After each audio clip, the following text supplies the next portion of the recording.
இரட்டை சதம் அடித்து சர்ப்ரைஸ் மிரட்டல். சையத் முஸ்டாக் அலி விஜய் ஹசாரே கோப்பைகளில் சதமடித்து சர்ப்ரைஸ்.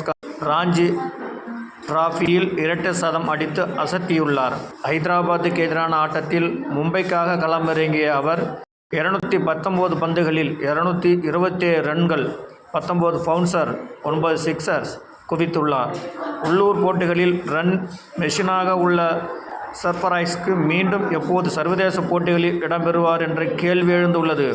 இவருக்கென்று தனி ரசிகர் பட்டாளமே உருவாகி கொண்டிருக்கின்றன. அடுத்து டெண்டுல்கராக இவர் இடம் பிடிப்பாரா என்ற நோக்கத்தில் அவரை காணும் ஆடியன்ஸுகள் எதிர்பார்த்து கொண்டிருக்கிறார்கள். இவருக்கு மீண்டும் இந்திய அளவில் உலக அளவில் வாய்ப்புகள் கிடைக்குமா என்று இவருடைய ரசிகர்கள் எதிர்பார்க்கப்படுகிறார்கள்.